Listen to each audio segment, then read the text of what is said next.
JM in the AM on a Thursday morning, and we told you that we're going to make an effort to get the brilliant Elon Gold on the air once we saw that he was part of this movie at the Tribeca Film Festival. They're all talking about the Shuli Rand movie. Shuli, of course, from Israel, but this obviously has made some international waves, and we'll talk about that. He is, of course, the brilliant comedian, entertainer, actor. He is Elon Gold. Elon, a pleasure to welcome you back to JM in the AM. Pleasure to be on. And let me just say this. First of all, you're too kind in your introduction. Second of all, my parents have never been more excited. You're doing Nachum Segal? They flipped out when I told them. I have done the Tonight Show.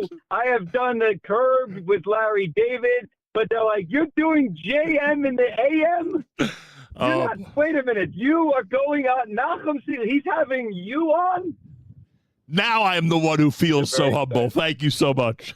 Yes. So thank you for having me. And I am very excited to be on the show and talking to you. Listen, it's a New York Jewish institution, which I love. Appreciate that very, very much. So, I mean, this is literally why I reached out to you, because we're big Shuli Rand fans, love the movie Ushpizin, follow his career. In general, you know, we go crazy about all these wonderful, observant people in our community like yourself who've crossed over into so many different areas of the life of the world of entertainment, et cetera, et cetera. And we said we'd reach out to you literally for that purpose. I didn't even realize, I reached out to you when I discovered doing a little bit of research that you were one of the producers of this concert. Then my assistant yesterday informs me that you're actually acting in the movie, rather, that you're actually acting in the movie. So you've got multiple roles here. And by the way, the producer thing happened after the fact. I was hired as an actor. I spent, what's that? No, I said that's funny. I'm thinking about it one way. You're saying it happened. No. I spent a month in Israel, right, and filming this movie. It was an arduous process getting it, which we could talk about in a second. But then after the fact, the producers between me and you and anyone listening were like, hey, this director, he's a real perfectionist. And in order to finish this film, he wants and needs an extra couple of months in the edit room. And every day in editing is very expensive. Right. So I just helped with the fundraising of the final funding of this movie that was already all funded and shot and done. But this director, Gidi Dar, who's, a genius, who did Ushpizin with Shuli 20 years ago, did Legends of Destruction, he's highly regarded in Israel, and everyone loves his film. So I just help with that, and then I get a producer credit. But the truth is, I came on board literally as an actor. There were some casting directors who recommended me, and when I read it, I was like, this is a beautiful script, but there's no way I can do this part. This part is, I have to speak in Yiddish, in Hebrew, and in English. I am not well-versed in any of those languages. I can barely speak anything. And it's like, what do you mean? And then they want me to sing, dance, and act. Again, I cannot do any of those Wait a second. Did all these things end up happening? Did they all end up happening? Everything happened. I spent months and months on Zooms with Loser Twersky, who's an actor that was a former chassid, and then he left that world and became an actor, but he is fluent in Yiddish and he knows this world. He actually did Badchunis, which is what they call it. The movie's called The Wedding Entertainer. Right. In Hebrew, it's a Badchan. Right. And he trained me in Yiddish on Zooms. I would say 2-3 Zooms a week for months. Oh, gosh. People don't... not only the Yiddish, the inflections. Right. I was getting inflections wrong. People don't... Also, yeah. No, I was going to say, people don't realize what goes into this, and everyone thinks this stuff happens instantaneously, and it takes months and months of training. Nobody understands. I will give you the perfect example, and it's my favorite story about the movie, about the work that goes into something like this. No one understands that Shuli Rand spent 7 years writing this movie. Wow. And yet people just see it and it goes by an hour and 40 minutes like, oh yeah, it was beautiful, nice. He spent almost a decade on this. Wow. And he said to me on the last day of filming, when they announced that was my last shot and let's wrap Elon Gold and everyone cheers. And I'm like, pretty much in tears because it was such a beautiful experience. And I actually said, publicly to the whole cast and crew while trying to get through tears, I said, this was the greatest experience of my life because I got to do what I love to do, which is acting and being funny, in a movie with people I love, like Shuli and Giddy and everyone there in the place I love, which is Israel. Right. To get to work in Israel, to get to be an actor and do a really big film in Israel, that to me is everything. And what Shuli said to me was, he came over to me right after that and he said, for 7 years I wrote this script and every day I wondered who is going to play this pivotal role opposite me. And then Hashem brought us together. Oh, and unbelievable. I was like, Unbelievable. it was just so emotional. And I realized that Hashem really, really does have a plan for you. And he really does. I screen tested for Saturday Night Live with Will Ferrell. Right. I don't know if you heard who got it and who didn't. I may have heard something about that. But the story goes like this. I didn't get it. But anyway, and Will Ferrell, movie star, and I'm on JM in the AM. But Thanks.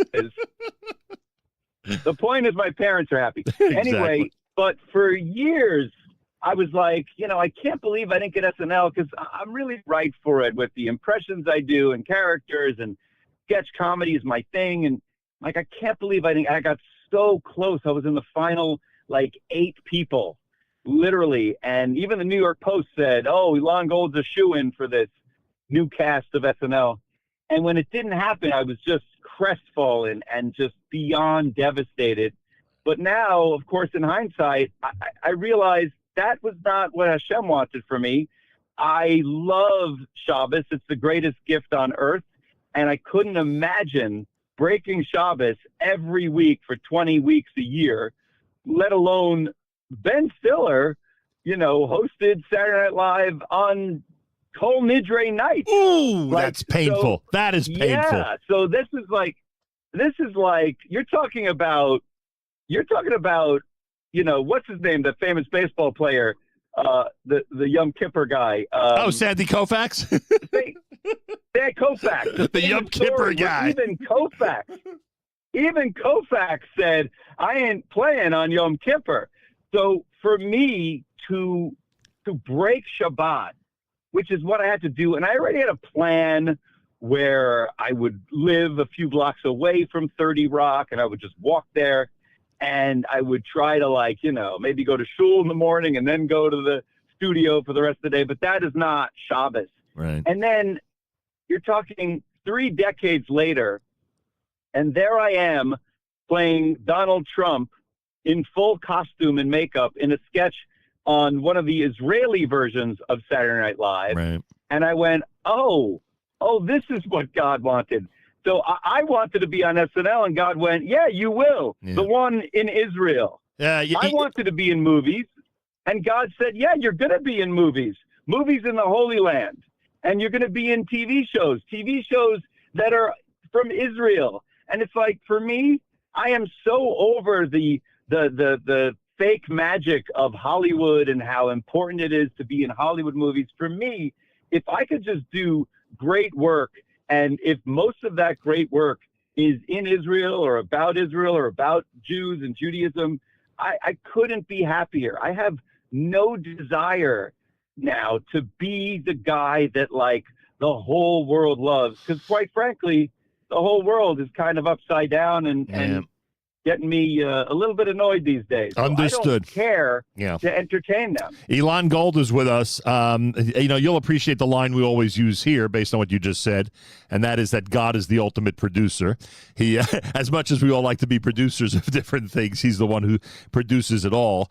And executive producer. Executive producer pulls the strings the way they're supposed to be pulled. You know, it's funny when Asaf Talmudi was with us, that's how this all started, because he was with me to discuss this week's Shuli Rand concert in Town Hall, and he mentions the movie, etc. We do some research and find out what he's talking about, Tribeca Film Festival, etc. And he says to me, well, the movie's entitled The Wedding Entertainer, but Nachum, for your purposes, it's the Badhan. That's the real. Oh, of course. Of course it's the Badhan, and that's what the script says, and that's what it's going to say when it's released wide in theaters in Israel. It's going to say Ha Badhan. Right. But just for American audiences and international audiences, you know, the wedding anything works. You know what I mean? The wedding singer, the wedding crashers, the wedding planner, the wedding everything just... It's relatable by Big Fat Greek Wedding. You put wedding in a movie title, you got a hit. Correct. You can even add the word funeral in that title and it's a hit. It's amazing. Correct. Few weddings and one funeral, that's not going to hurt it. Unbelievable. Elon Gold is with us. So we went ahead, we looked at the schedule, because it's literally in the Tribeca Film Festival, and it's playing at Angelica on Houston Street in Manhattan. It looks like, in the last performance in this run, it looks like is this coming Sunday, and I don't even think there's tickets available anymore. We were thinking of actually buying and going. We were thinking of maybe giving out some tickets on the air. As far as we could see, there's nothing available. So obviously there's some popularity for this, unless you'll tell me that, in general, Tribeca just gets so many curious people to come check out these new movies. But you got to tell me about this road, especially now that you are a producer. How does a film that's being released or completed and starts distribution in Israel, how does it get to Tribeca? So that's a great question, and because so much about Israel tragically is polarizing. Right. Israel should be what it is, which is a beacon of light.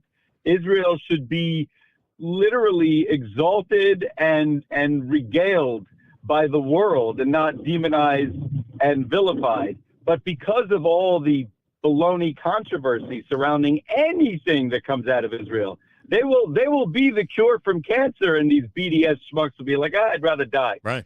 So because of that, it was a difficult road to the festivals. I think I don't know the full story, but I think that Cannes, rejected it, and because of all that woke stuff and the Cannes meeting in Paris, in France rather.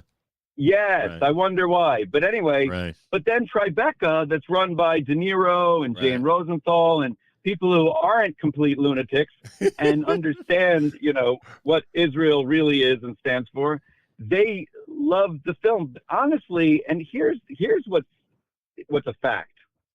Good work always stands the test of time and the test of controversy and the test of anything. If you have, and to me, they asked me to introduce the film at Tribeca. And again, how it got in, it was submitted like any other film is submitted. Right. And it goes through the competitive process and judges and everything.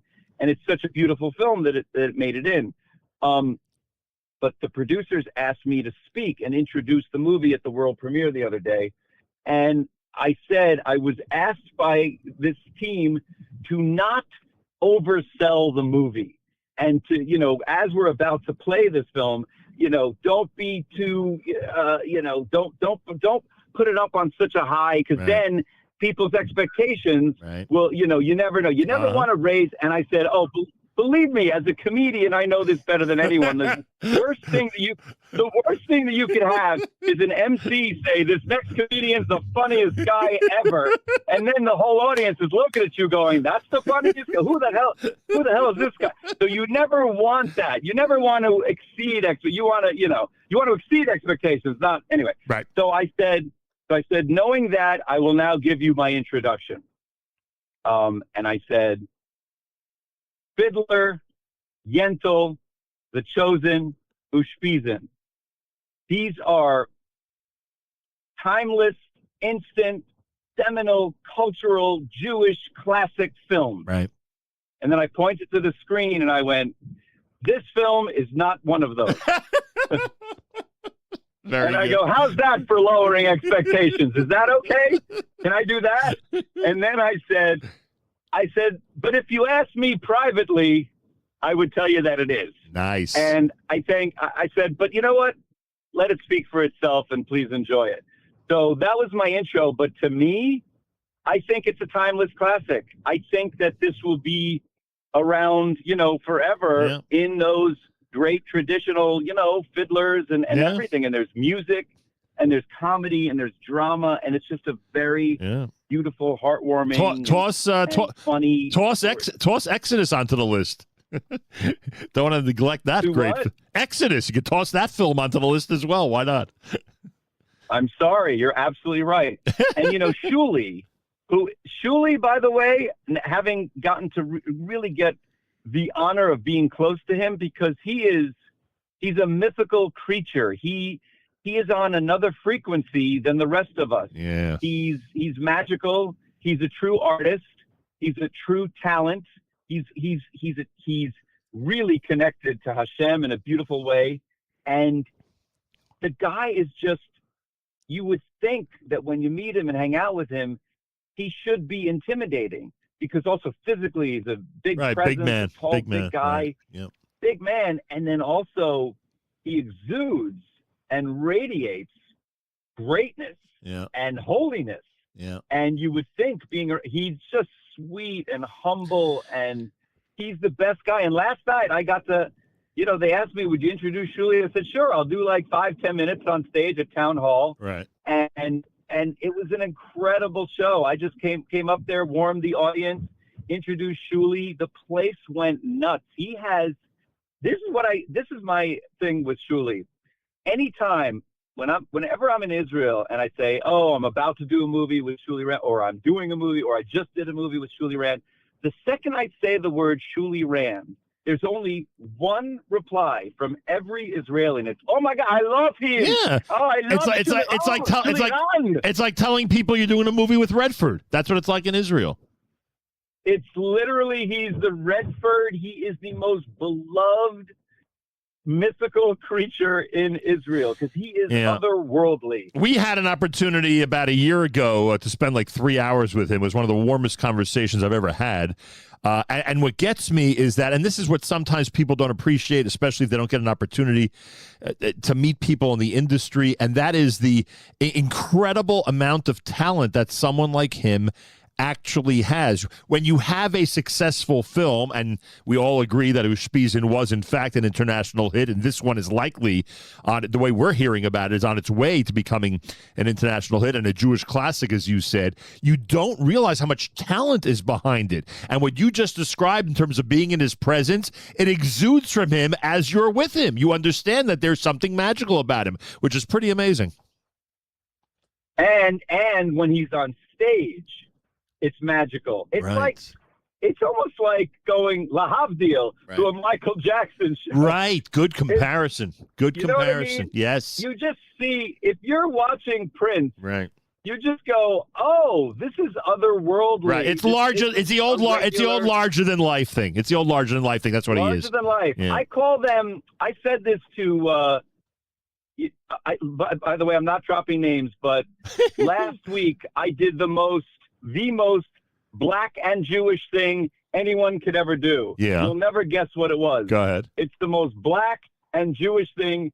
I played pickleball at Jamie Foxx's house. Oh, is that great? Yeah. Were you able to? Me, yeah. And Jamie and his buddies, and it's like, first of all, if this was me versus them in basketball, in football, in anything ball, except a ball that involves pickles, I couldn't even dream of being competitive with these giant guys. But because it's a pickleball, I was able to hold my own, and we played and had a great time.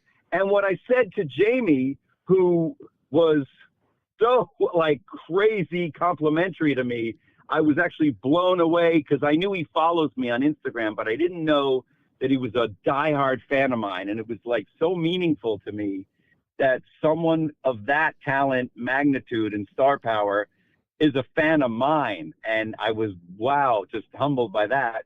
And then I said to him, well, it's crazy that you're a fan of mine because I have always regarded you as the most talented, human alive today, and in every generation, we get someone. And it was Sammy Davis Jr. Right. And then it was Eddie Murphy, and Eddie's still alive, but he's just not as active as he. And then there's now it's Jamie Foxx. Like Jamie Foxx sings, dances, plays piano brilliantly. Multi-talented. Academy Awards. Right. Multi-talented. Does stand up. He has a beautiful voice. And so when I see someone like Jamie Foxx or someone like Prince or someone like Jim Carrey or someone like Shuli, they're not human beings. They're talent beings. Yeah, 100%. They are talent beings. Their DNA makeup is different than ours. Yeah, understood. I am a name dropper, so I'll remind everybody that Elon Gold is with us via telephone as we talk about a bunch of stuff, including the movie, The Wedding Entertainer, The Badhan. So I don't know how this works, and by the way, I don't even know if you know the answer to this question. But I mean, if this run is now sold out, let's say it is, for all intents and purposes, does this get released nationwide or even locally in the U.S. at some point? Like, will there be a time this summer where we'll be able to go and see the movie? And again, I don't know if you know the answer, but do you have a clue as to what the immediate future is? I do know the answer, and the answer is yes. It's sold out this week at the Tribeca Film Festival, but that's just a few screenings. Be'ezrat Hashem. This will be in every city where there's a nice Jewish community. Oh, right. From Miami to Baltimore to LA. It might make South Bend, huh? It might make South Bend. You never know. You never know. But God willing, it's good. It has wide distribution in Israel already, and it's about to get a distributor in the U.S. and Europe, wherever, in Sydney.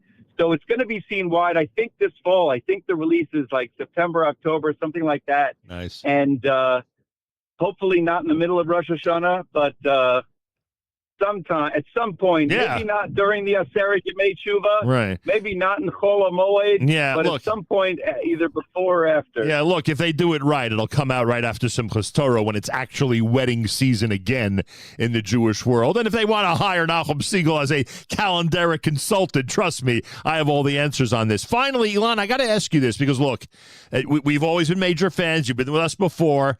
You're amazing. So glad your parents are impressed with the whole JM thing. Look, your profile has grown like crazy, with so much appreciation in the Jewish world since October 7th. I mean, it's obvious. And again, you were a superstar before that, but now we have such an appreciation not only for your stardom, but the stances that you take and being out there and not being afraid and telling it like it is, et cetera, et cetera. And that is not always welcome in your arena. And by yours, I mean in Hollywood, et cetera. It's not a welcome point of view. You've mentioned some of the people that are in the industry, in this conversation. And I just wonder, I have to assume that there have been associates of yours, including people, in front of the camera that we're aware of, who have taken much different stances over the last couple of years vis-a-vis Israel than you might have thought. People who you thought were, quote unquote, friends or even reasonable, who proved not to be. How have you been able to navigate that whole scene over these couple of years? It has not been easy, but first let me clarify. I was not a superstar and still not a superstar. I am not a household name. I'm a Jewish household name. Got it. I am not world famous. I am Jewish famous. I didn't host the Academy Awards. I hosted the Chabad Telethon. You have to understand. But thank you. But thank you for that name recognition that I'm a superstar. But anyway, it has been, first of all, for me, the obvious answer is there was no other option than to stand up for the truth, for the injustice, for the horror of October 7th, for the horrors of October 8th, of the world condemning the victims of this new Holocaust the day after and well before the fake, blood libel, baloney genocide that never happened. Before Israel went into, anything, and the world went against Israel. And when I watched this, I was so horrified that first of all, I couldn't do comedy. I was just in such a funk for weeks. I was canceling gigs. saying I can't do comedy right now. And I actually did, instead I wound up doing these videos that sort of lined up the Parsha of the week, which is with exactly what was going on today, which was really mind-blowing, that something from our holy scripture, thousands of years old, couldn't have been more relevant. I mean, specifically relevant today. And I just started making those videos. And then slowly but surely, I had to, go back to doing comedy. I didn't even want to at that time, but I thought it was part of the healing process for the community and for me and for my mortgage. But anyway, I went back to doing a little bit of comedy, and then I saw my other community, my comedy community, just completely have the wrong side of this humanity and history and morality. And I had arguments like early on in the war, Michelle Wolf, who's like a pretty well-known comedian, she had the gall to post, again, another blood libel, that the IDF is spraying white phosphorus on Palestinians. And I'm like, do you know that is just a lie? And that is completely not true. And the IDF goes through great lengths. They lose their own people just to move civilians out of harm's way so they could attack the rocket launchers and the people and the monsters, firing these rockets and the tunnels and the Hamas targets. They move civilians out of harm's way at their own risk. And you're saying that they're spraying, and it was hours of back and forth, and finally she took that down. Another example, which didn't end well, was one of my oldest friends, Russell Peters. And this was so disappointing to me. He went on Ari Shafir's podcast. Now, Ari Shafir has a Netflix special right now called Jew, okay? Yeah. But he is not exactly, as Yochai Sponder brilliantly says, a self-loving Jew. Right. And that was the name of his tour. And Yochai's a good friend, and I love him. And he's and I hear his profile continues to increase, we're told. Yes, and yes, huge. And he's doing 2,000-seat theaters. I love him. Wow. But Ari Shafir is a self-hating Jew, and he just, he had this podcast where instead of defending another blood libel, where Russell Peters went on and said that the IDF is dropping poisonous candy on Palestinian schools. Now, a simple Google search will tell you that's propaganda that's commonly used in warfare by the other side. Oh, they're dropping poisonous candies on schools. And it's completely not true. It's a complete lie.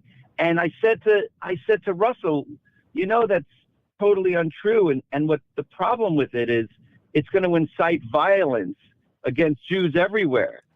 Because if I read that, what? Who's dropping poisonous candy on schools? If I read they're dropping poisonous candy on Jewish schools, I would be so fired up. I'm not saying I would go attack whoever was doing that, but there are plenty of psychos out there that would. And he refused to back down. And I spoke to Ari Shafir, and he said, listen, I don't care about this. I only care about baseball. I'm like, really? You don't care about your own people getting killed, getting stabbed, getting shot on the streets because all of these blood libels are leading to this insightful, hateful rhetoric that leads to attacks? You don't care? Nope, don't give a darn. And I pretty much lost both those friends that I've had for years just because of that. So, but there is a community, but just so you know, there is a community in Hollywood that is, united, that is fighting against all the anti-Semitism, that is fighting against all this anti-Israel sentiment that's out there. And it's a small community. The irony is the world thinks the Jews run Hollywood. Really? If we ran Hollywood, I think the pro-Zionists in Hollywood would be a bit bigger of a community. And I think we wouldn't have, if the Jews ran the media, I don't think you'd see all this BS out there on the media and all these lies. So we don't run anything. And I say, they say the Jews control the banks. I say we could barely control our bowels. Are you kidding me? But anyway, the point is, it's been a lot, and it's been frightening, and it's been upsetting. Yeah, I and can imagine. The world is just upside down. Yeah, and look, a lot of people in a lot of different industries have gone through the same thing, but yours is so high profile, it makes the pressure so much greater. Okay, finally, got a minute or two left. The character you play is Meshulam. Meshulam would be described as who? What does this gentleman do in the movie? Meshulam is a cross between. It's like a Shweki meets Sholem Lemmer meets, but it's a much more like. First of all, it's a character, so it's right. not really based on anyone. Understood. But I didn't know this.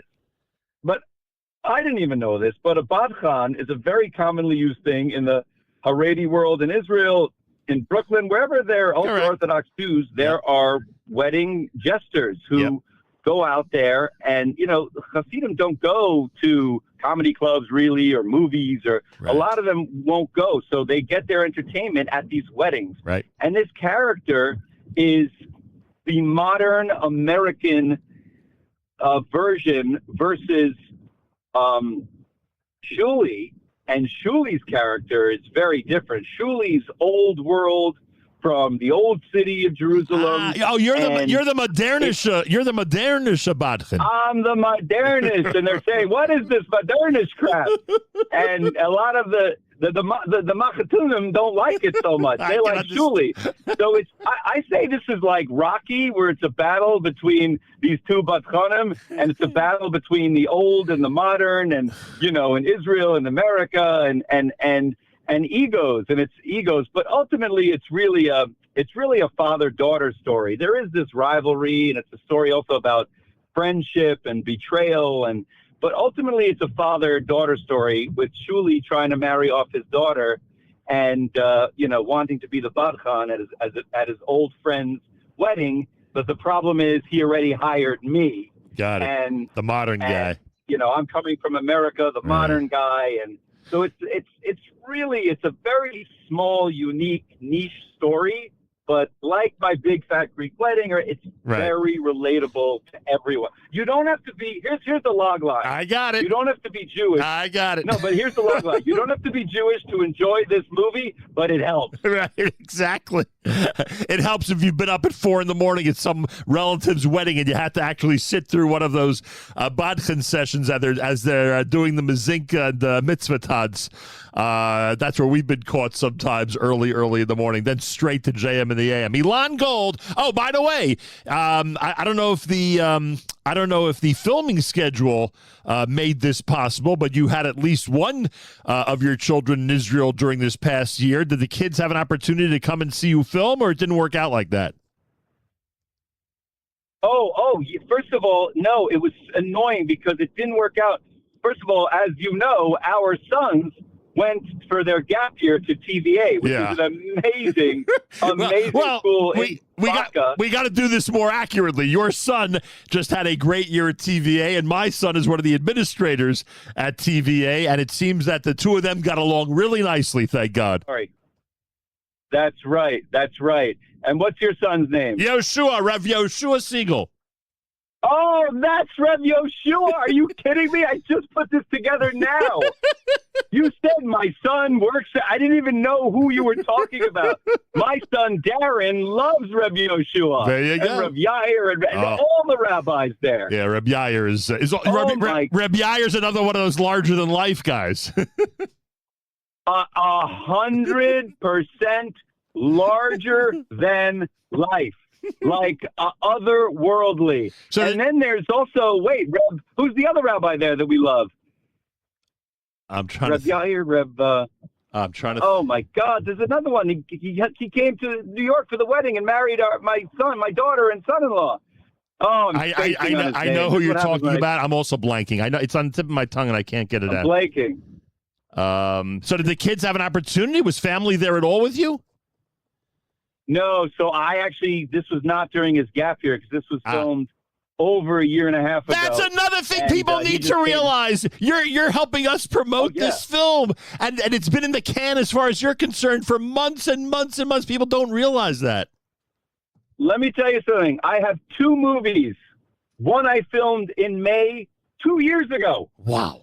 2 Mays ago in Toronto, where I play Harvey Levin, who's the guy from TMZ. Oh, that's the Trust Me, I'm a Doctor one? That's Trust Me, I'm a Doctor. And that apparently, allegedly, is coming out in August. We'll see.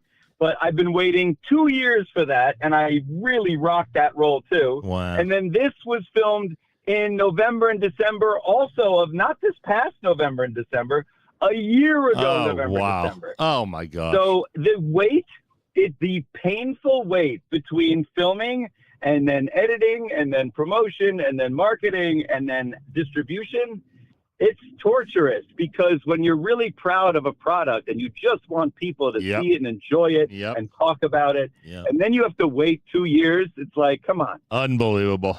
All right, Elon, finally, what would the President of the United States say about your appearance on JM in the AM? You know, you're trying to get me to do something that I don't want to do right now, because there's a lot of people that love me and a lot of people that don't like me very much at all. You know, you look at the Knicks. I went to the Knicks game and they were booing and they were cheering. They were saying yay, and they were saying, I think they were saying yay you, not boo. I think they were going yay you. You, we love you. You. They weren't saying boo. They were saying you. Unbelievable. Elon, God bless you. My best regards to your parents, and thanks so much for joining us.